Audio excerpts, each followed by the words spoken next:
Curso de Psicanálise Clínica, Terapia Freudiana, em vídeos. São 24 vídeos. Hoje apresentamos o vídeo número 22. E hoje também nós vamos lançar o número 23 e o 24. Estaremos encerrando conforme foi prometido há 3 semanas atrás, de que hoje estaríamos encerrando este curso, 22, 23 e 24.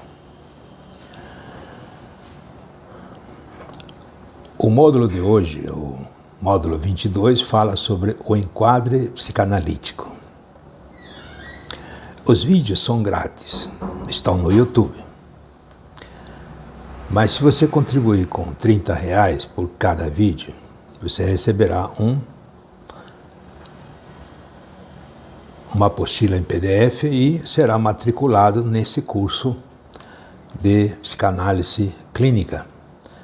E no final dos 24 receberá o certificado e a carteira. Hoje, no módulo 24, nós vamos mostrar para você a carteira, o certificado e como você faz para obter.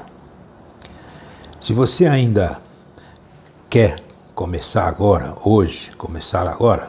não há problema. Você pode ir contribuindo e enviando, e nós enviando o valor de 30 por cada um, porque os 24 módulos a R$30 fica em R$720.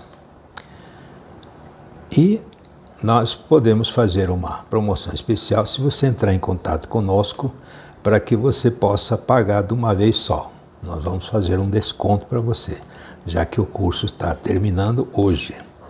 Os 24 vídeos estão no YouTube, como disse. Os módulos nós enviamos para você imediatamente, logo que você fizer o pagamento, a matrícula. E assim completa o curso.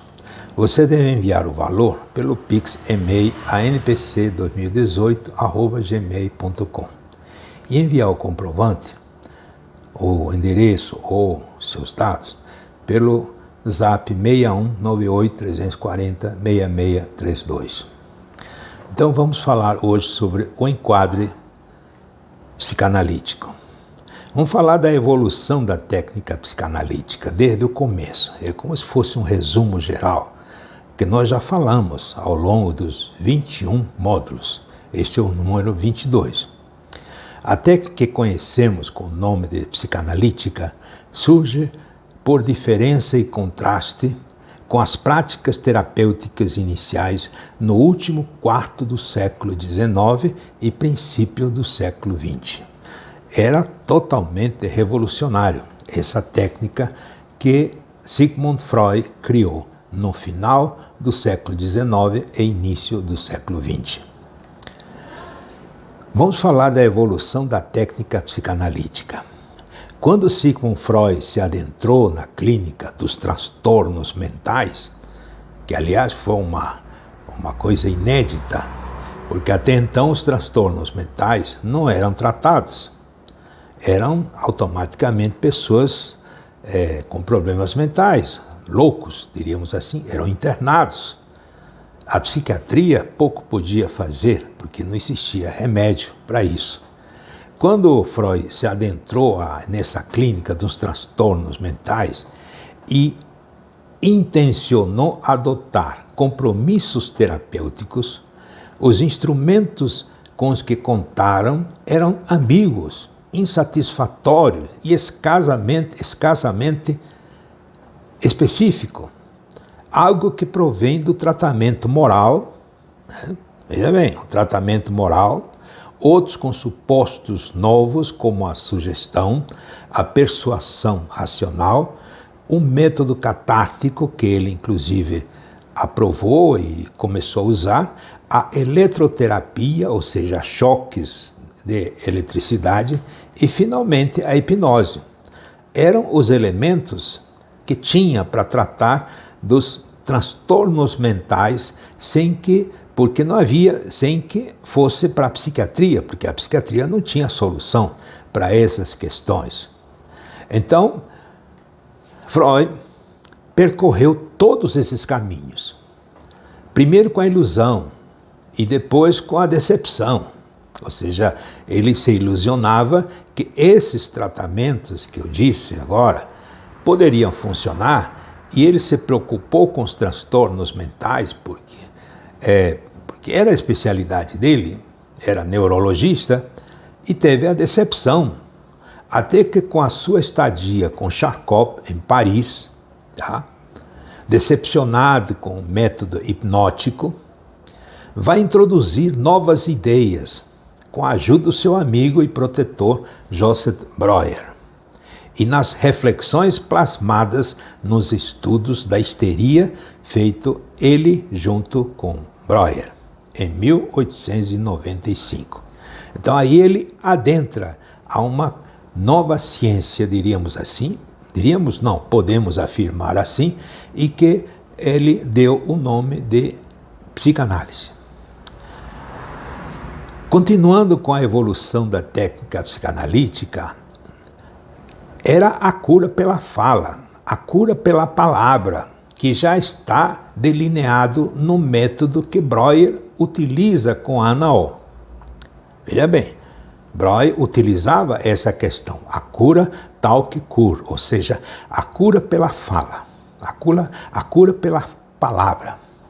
Será desenvolvida por Freud em suas tentativas de estabelecer uma teoria que explique a origem das neuroses e, portanto, sua terapêutica. Freud queria ir além, não é apenas resolver um problema com a cura pela fala, mas ele queria entender a origem dessas neuroses e criar um método terapêutico para essa questão. A ambição, diríamos assim, filosófica, ou seja, científica de Freud, era imensa. Ele era um homem, era um cientista não só de renome, como também determinado na sua caminhada pela medicina. Continuando com a evolução das técnicas psicanalíticas, em comparação com a catarse, que já tinha sido usada e que inclusive o próprio Freud usou, emoções traumáticas libertadoras aconteciam, mas não resolvia o problema, mas em que não há espaço para elaboração, apenas uma catarse. Aquela que acontece quando alguém procura você e quer expressar algum problema, e ele expressa e depois se sente melhor. Isso é catarse, ou seja, coloca para fora. Mas nisso não há uma elaboração. O que Freud descobriu ao longo da sua ciência, ou seja, da sua prática, da sua pesquisa, é que precisava uma elaboração. E a hipnose sugestiva, na qual, embora o esquecido tenha sido trazido à consciência, através da hipnose, o paciente adormecido dependia da atividade repetida e do controle do terapeuta. Freud vai optar por um paciente acordado e não em estado alterado. No módulo 23, nós vamos falar sobre a diferença e vamos fazer a comparação entre a hipnose e a técnica psicanalítica, a psicanálise, para que você tenha realmente uma visão completa. E no módulo 24, nós vamos falar sobre o seu certificado e vamos também propor um conjunto de 16 técnicas para que você possa utilizar na terapia psicanalítica. Vamos continuar na evolução da técnica psicanalítica. Nessa situação, ou seja, o paciente acordado, o paciente descobre como trazer o material reprimido para a sua consciência por meio da associação espontânea, que ele chamou de associação livre. Isso acontecerá dentro da estrutura de um relacionamento especial com o terapeuta, que é colorido, ou que foi chamado de transferência, colorido pela transferência, que num princípio Freud não aceitou, mas depois percebeu, tá? Através, inclusive, pela insistência de Sándor Ferenczi, que inclusive são uma das pessoas que nós vamos estudar nesse novo curso que nós vamos lançar, tá? Porque nesse novo curso que nós vamos lançar a partir da outra semana, da próxima semana, vai ser um curso de psicanálise integrada, onde nós vamos estudar a psicanálise desde a sua origem até Lacan, passando por todos os grandes mestres, desde Adler, Steckel, William Reich, Ernest John, Melanie Klein, Anna Freud, Karen Horney, Winnicott, Bion, Lacan e outros tantos, Jung também, porque todos eles faziam parte, diríamos assim, ou já tinham participado da história da psicanálise. Isso é na próxima semana, porque hoje nós estamos fechando este curso. Vamos continuar. Desde 1896, Freud dá primazia ao seu estudo, ao seu método, a chamada associação livre. 96. Associação livre do paciente, acompanhado por uma atenção uniformemente flutuante, o que chamamos da escuta flutuante ou a atenção flutuante do terapeuta. Você flutua a sua atenção na escuta do seu paciente, sem prestar atenção, mas prestando atenção também, em todos os detalhes que o seu paciente possa estar falando. Na época do surgimento da interpretação de sonhos, que logo depois surgiu em 1900, ou seja, nós estamos em 96, já tinha começado, Freud já começou a associação livre, a atenção flutuante.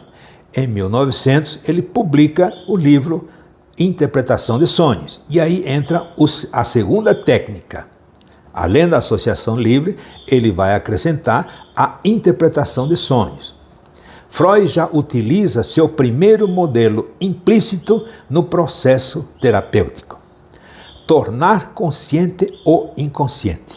Ou seja, o que está no inconsciente, que são elementos traumáticos, elementos que foram traumatizados, devem ser trazidos à consciência, à baila, à consciência e serem remodelados, serem elaborados ou reelaborados, para que haja uma nova visão do paciente com relação àqueles acontecimentos. Um modelo certamente limitado, se examinamos retrospectivamente, mas que depois se tornou revolucionário. Se você for viajar naquela época, você vai perceber que aquele método era absolutamente inconsistente, que muitos o criticavam, mas que ao longo do tempo se tornou revolucionário. Continuando, a técnica psicanalítica não foi claramente sistematizada até uma década depois, 1910, 1915, 1920, quando Freud publicou seus principais trabalhos técnicos, que você já conhece naturalmente, que você deve ter as obras completas de Freud. Se você não tiver, você pode entrar no Google e baixar essas obras completas, ou comprar a sua coleção de obras completas em qualquer livraria, tem. Neles, Freud formulou os elementos técnicos do início do tratamento e abordou o papel da transferência e da resistência, conceitos que se tornariam eixos de um novo modelo de processo terapêutico. Veja bem, nós então já temos 4 elementos: a associação livre, a interpretação de sonhos, a resistência e a transferência. São 4 elementos, em cima dos quais, ou seja, através dos quais, você vai fazer a sua interpretação e a sua elaboração. Essa mudança estrutural viria do combate com o recalcado, do conflito neurótico e sua resistência. Era uma verdadeira guerra contra o recalcado. O recalcado significa, era chamado aqueles traumas que estão no seu inconsciente. da sua infância, da sua adolescência e tal, que fez você o que você é hoje. Os problemas que você tem hoje vieram de lá, estão recalcados no seu inconsciente e torna você neurótico ou sofre de algumas questões que você percebe que incomoda a sua vida normal. Então, Freud descobre e trava um verdadeiro combate, tá, contra o recalcado, esse conflito neurótico e sua resistência, porque esse conflito neurótico, que é o recalcado, ele apresenta resistência incrível. No campo da transferência, Freud então consegue resolver essa luta e vencer essa batalha, através do desenvolvimento da análise de uma neurose de transferência. Nós já falamos também o que é neurose de transferência. Você pode ver nos vídeos anteriores. Nós explicamos o que é neurose de transferência. Tá? Existe a neurose, existe a transferência e existe neurose de transferência. São três palavras ou frases totalmente diferentes que você precisa entender para você conhecer a psicanálise. Continuando com a evolução da psicanálise, nesse momento, Freud toca no problema da contratransferência. Veja bem, já aparece mais um novo elemento. Tá? Era associação livre, interpretação de sonho, resistência, transferência e agora aparece a contratransferência. Embora não o desenvolva e confia a qualidade do processo à necessária e repetida análise do analista. Freud era da teoria de que se o terapeuta ou psicanalista tem contratransferência com relação ao seu paciente, ou seja, a transferência é do paciente para o analista, a contratransferência é do analista para o paciente. Freud era tremendamente contra e achava que o analista deveria novamente repetir a sua análise, tá? A sua análise. Mas acontece que, mais tarde, nós vamos perceber que Melanie Klein não foi discípulo de Freud, porque nunca teve contato com Freud, mas ele pegou toda a teoria de Freud e desenvolveu. E quando chegou na Inglaterra, a contratransferência na psicanálise da Inglaterra se tornou essencial também, tanto quanto a transferência. Hoje, já os grandes psicanalistas, né, ao longo do tempo que nós vamos estudar, já aceitam a contratransferência como elemento tão importante quanto a transferência. Em 1915, os padrões de acessibilidade à análise, iniciação e enquadramento, paciente deitado no divã, analista localizado atrás dele, reunião clínica diária de 50 minutos e prazo indeterminado para a conclusão de tratamento, era assim que funcionava. Olha que complicado era.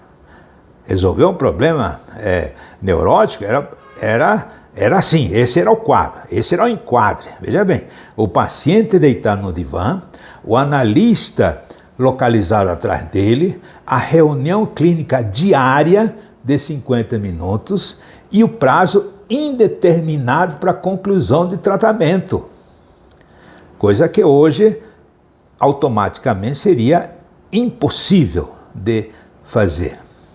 As regras técnicas, associação livre, atenção flutuante, neutralidade e abstinência, que nós vamos explicar daqui a pouco, e os instrumentos de trabalho, reconstrução, interpretação e elaboração do material verbal proporcionado pelas associações livres, espontâneas, e aquelas decorrentes dos atos fracassados, ou atos falhos, deslizes e sonhos, tudo isso no quadro da transferência. Veja quão complicado era ser psicanalista naquela época. Mas nós estamos fazendo estamos tendo uma visão histórica nesse final deste curso. O objetivo imediato era tornar consciência o que hoje chamamos de insight. Tá? Insight. Freud não chegou a usar essa palavra, ele usava uma outra palavra em alemão, que eu não posso pronunciar aqui, que eu não sei alemão, mas a tradução, Ernest John traduziu como insight, do significado dos desejos inconscientes conflitantes para depois acessar o objetivo mais distante da cura, que seria alcançado se as devidas mudanças metapsicológicas nesses conflitos e no aparelho mental. Ou seja, os insights eram um atrás do outro, eram elementos significativos que o psicanalista tinha dos desejos inconscientes conflitantes do seu paciente. E isso era elemento necessário para acessar o objetivo mais distante da cura, porque a cura estava ainda numa longa distância, que seria alcançado se as devidas mudanças metapsicológicas nesses conflitos e nos aparelhos mentais fossem feitas. Vamos falar agora das regras e condições que contém o enquadre psicanalítico. O que é o enquadre psicanalítico? Como é que tem que ser a psicanálise, a sua prática, a sua técnica concreta no sitting? Estabilidade e continuidade temporárias. Veja bem, a duração da sessão deve ser estável e definida por uma tradição que foi fundada ao expressar um tempo ideal entre o aquecimento necessário e a fadiga. Porque no primeiro a pessoa vai falando, há um aquecimento e depois ele cansa. Então, esse tempo era de 45 a 50 minutos. O horário das sessões é fixado com antecedência e normalmente é estável. Se você marcar sempre às 14 horas, sempre será às 14 horas. E a frequência das sessões também teria que ser estável, pelo menos por longos períodos, e determinados pela intensidade e profundidade ideais, ou melhor, pela possível que foi escolhida, considerando todas as circunstâncias que concorrem a um determinado caso. Mais tarde, no início, nós já falamos que era diariamente, depois foi 3 vezes por semana, depois foi 2 vezes por semana, hoje já temos 1 vez por semana e tem pacientes que querem 1 vez por mês. Ou seja, as coisas vão mudando, mas isso vai depender especificamente de você como psicanalista. A tradição marca a escolha. Essa é a tradição, que esse é o enquadre. 1 ou 2 sessões por semana para a psicoterapia psicanalítica. Tá? Ou seja, a psicoterapia psicanalítica é diferente da psicanálise. Nós não vamos aqui explicar isso. Nós vamos explicar num outro curso. Tá? 1 ou 2 sessões por semana para a psicoterapia psicanalítica e 3 ou 4 para a psicanálise. Embora a maior frequência tenha sido considerado um fator decisivo para alcançar maior profundidade, esta é a questão altamente controversa. E aí, cada autor tem a sua postura e cada psicanalista tem a sua escolha. Continuando com as regras, constância espacial e intimidade segura, embora distanciada, pelo espaço privado é construído, um espaço privado é construído, que é o sitting, ocupado apenas pelo analista, terapeuta e o seu paciente, só. Na tradição psicanalítica, o sujeito está no divã e o analista sentado no fundo, fora da vista do paciente. Veja bem, esse é o enquadre, diríamos assim, as regras normais que são aceitas ao longo da psicanálise. Continuando com as regras, vamos falar agora da abstinência. O terapeuta e analista e paciente aceitam a exclusão da relação pessoal entre eles. Não pode haver relação pessoal, relação íntima, seja lá o que for. Não pode haver. Ela é excluída. Isso chama-se abstinência, em favor da observação e vivência dos processos que ativam o tratamento, transferência e contratransferência. O analista utiliza a relação e a comunicação com o analisando a serviço da necessidade do processo analítico, evitando satisfazer as suas, tudo isso dentro dos limites éticos e legais. O conjunto de formulações explícitas e implícitas que contém essas regras e condições constituem o cenário formal. Sua aceitação explícita é o acordo ou contrato terapêutico. Existe um contrato terapêutico, embora seja verbal, não existe nada assinado, é uma aceitação explícita e o acordo é o acordo ou contrato terapêutico. Sua realização implícita, aliança de trabalho. Tem que haver uma aliança de trabalho. Terceiro, inicialmente sustentado no plano racional, mas rapidamente integrada o questionamento no plano da experiência e do conflito. Nesse quadro, definimos motivação para o tratamento como a motivação para a mudança que é ativada no paciente, em suas dimensões cognitivas e emocional, caracterizada pela presença desses três componentes. O sujeito tem certo grau de reconhecimento de sua necessidade de receber ajuda e por isso facilita a prestação de ajuda. O sujeito, nós estamos falando do sujeito, do paciente. O sujeito tem certo grau de reconhecimento da sua necessidade de receber ajuda. Ele tem que reconhecer que precisa de ajuda. E por isso facilita a prestação de ajuda.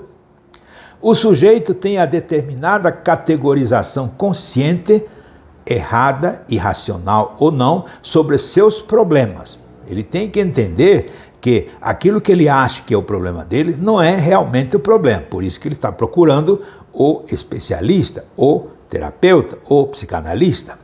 O sujeito tem disponibilidade efetiva para receber ajuda, derivada de links antecipados ou precedentes ao tratamento que permitem a confiança básica do paciente terapeuta ser dada em certo grau para que o tratamento seja possível. E chegando ao final, o pai da psicanálise, Sigmund Freud, não estabeleceu um modelo teórico do processo analítico. Isto dito por esses autores. Embora tenha abordado esse objetivo por meio de várias metáforas e analogias. Eu gosto muito dessas duas metáforas que ele fala. E vamos falar dessas duas metáforas, ou mais. Primeiro, a analogia do xadrez. É interessante. Freud fala isso, que a psicanálise, o atendimento psicanalítico tem muito a ver com xadrez. Freud, 1912, 1913, e ele fala disso, em que propõe que o tratamento estabeleceu padrões de abertura e finalização. Abertura e finalização, mas não desenvolveu a analogia do combate, o desenvolvimento. A analogia de combate, Freud, em que estabelece que todos os conflitos têm que resolver. Lutar e resolver com base na transferência. E finalmente, tá? Ou seja, o que acontece no meio não é considerado. Veja bem, vou ler de novo, porque eu li muito rápido e não deu para você, talvez não tenha dado para você entender. A analogia do xadrez é o seguinte: estabeleceu padrões de abertura e finalização, mas não de desenvolvimento, nesse meio termo. Esse desenvolvimento pode demorar, igual o jogo de xadrez. Pode demorar 1 hora, pode demorar 1 mês, pode demorar muito tempo. Tá? Essa é a primeira analogia. A segunda analogia, a analogia do combate. Em 1912 ele fala, em que estabelece que todos os conflitos têm que resolver, lutar e resolver, com base na transferência. Tá? Esse é o segundo.